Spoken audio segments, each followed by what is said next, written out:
प्रिय विद्यार्थियों, अनिल जज्बाती का प्यार भरा नमस्कार।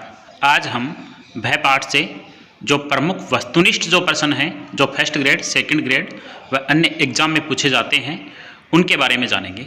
देखिएगा, पहला प्रश्न है, आचार्य रामचंद्र शुक्ल का जन्म कब हुआ? 4 अक्टूबर 1884 ईस्वी में, बोर्ड के अनुसार 1886 ईस्वी में। 2 नंबर प्रश्न देखिए, हिंदी साहित्य का इतिहास रचना के लेखक कौन है? उत्तर है आचार्य रामचंद्र शुक्ल। कब लिखा गया? 1929 में। प्रश्न संख्या 3 है, शुक्ल जी द्वारा रचित निबंध किन पत्रिकाओं में छपते थे? उत्तर है सरस्वती व आनंद कादम्बनी पत्रिका में। प्रश्न संख्या 4 देखिए, आचार्य रामचंद्र शुक्ल द्वारा संपादित ग्रंथ कौन से हैं? यानी आचार्य रामचंद्र शुक्ल ने कौन कौन से ग्रंथ संपादित किए? उत्तर है हिंदी शब्द सागर, भ्रमरगीत सागर, जायसी ग्रंथावली और तुलसी साहित्य। प्रश्न संख्या 5 देखिए, आचार्य रामचंद्र शुक्ल के निबंध संग्रह कौन से हैं?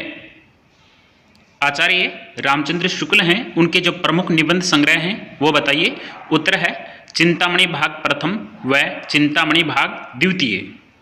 प्रश्न संख्या 6 देखिए, शुक्ल जी को प्राप्त सम्मान कौन सा है? उनको प्राप्त सम्मान था मंगला प्रसाद पारितोषिक। प्रश्न संख्या 7 देखिए, भय किसे कहते हैं? उत्तर देखिए, किसी आती हुई आपदा की भावना या दुख के कारण के साक्षात्कार से जो एक प्रकार का आवेगपूर्ण अथवा स्तंभ कारक मनोविकार उत्पन्न होता है, वह भय कहलाता है। यानी हमारे सामने अचानक कोई आपदा, कष्ट, पीड़ा आ जाती है, उस आपदा या कष्ट, पीड़ा को देखकर हम भयभीत हो जाते हैं, डर जाते हैं, तो उसे भय कहते हैं। प्रश्न संख्या 8 देखिएगा, भय कितने प्रकार का होता है? एग्जाम में पूछ लिया जाता है कि भय कितने प्रकार का होता है। भय 2 प्रकार का होता है। कौन कौन से भय होते हैं? एक होता है असाध्य भय, 2 नंबर पे होता है साध्य भय। असाध्य भय वह होता है जिसको हम साध नहीं सकते हैं, अर्थात जिसका उपाय हमारे पास उपलब्ध नहीं होता है। साध्य भय वह होता है जिसका उपाय या निवारण हमारे पास उपलब्ध होता है। प्रश्न संख्या 9 देखिए, मनुष्य में क्रोध कब उत्पन्न होता है तथा भय कब होता है? उत्तर देखिए, जब किसी के द्वारा पहुंचाए गए दुख का कारण पता चलता हो। अगर कोई व्यक्ति हमें दुख पहुंचाता है तो उसके कारण का हमें पता चलता है, तब मनुष्य क्रोधित होता है, उसे क्रोध आता है। दुख या हानि के आभास भर से भय उत्पन्न होता है। दुख या हानि के आभास भर से ही भय उत्पन्न होता है। प्रश्न संख्या 10 देखिए, मनुष्य की किस भीरुता या कायरता की प्रशंसा होती है? उत्तर है धर्म भीरुता की। प्रश्न संख्या 11 देखिए, भय का असाध्य स्वरूप का अर्थ क्या है?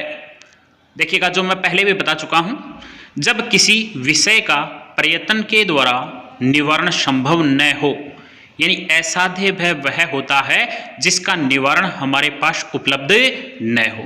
प्रश्न संख्या 12 देखिए, भय कायरता का रूप कब धारण कर लेता है? भय है वह कायरता का रूप कब धारण करता है? उत्तर है जब भय स्वभावगत हो तो वह कायरता में परिवर्तित हो जाता है, अर्थात जब भय को हम स्वभाव में अपना लेते हैं।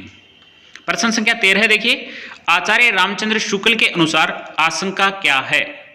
आशंका क्या है? देखिएगा, जब भविष्य में होने वाली आपत्ति की संभावना मात्र से जो भय उत्पन्न होता है वह आशंका है।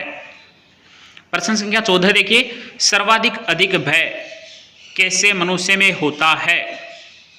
उत्तर होगा असभ्य मनुष्यों में या असभ्य अवस्था में जो मनुष्य रहते हैं, अनपढ़ जो लोग रहते हैं, उनमें सर्वाधिक भय पाया जाता है। प्रश्न संख्या 15 देखिए, भय से मन प्राणियों की किस अवस्था से काम निकाला जाता है? सभ्य मनुष्यों में। प्रश्न संख्या 17 देखिए, किन बलों से मनुष्य दुखों को दूर करता जाता है? उत्तर है ज्ञान बल से, हृदय बल से, शरीर बल से दुखों को दूर करते जाता है। प्रश्न संख्या 18 देखिए, मनुष्य के भय व दुख का कारण कौन है? उत्तर होगा मनुष्य ही, यानी मनुष्य ही भय का कारण है और दुख का कारण भी मनुष्य ही है। प्रश्न संख्या 19 देखिएगा, आचार्य रामचंद्र शुक्ल द्वारा रचित निबंध कौन कौन से हैं? उत्तर है भय, लज्जा और ग्लानि, श्रद्धा, भक्ति, लोभ और प्रीति, उत्साह, करुणा और क्रोध उनके प्रमुख निबंध संग्रह हैं। भय, लज्जा और ग्लानि, श्रद्धा, भक्ति, लोभ और प्रीति, उत्साह, करुणा व क्रोध उनके प्रमुख निबंध संग्रह हैं। प्रश्न संख्या 20 देखिएगा, शुक्ल जी का प्रामाणिक ग्रंथ कौन सा है? यानी प्रामाणिक ग्रंथ कौन सा माना जाता है?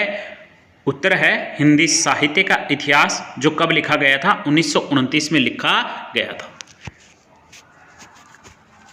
अगर आप मेरे चैनल पर नए हो तो प्लीज़ मेरा चैनल सब्सक्राइब जरूर करें, जिससे कि आपको नए वीडियो आपको प्राप्त होते रहें।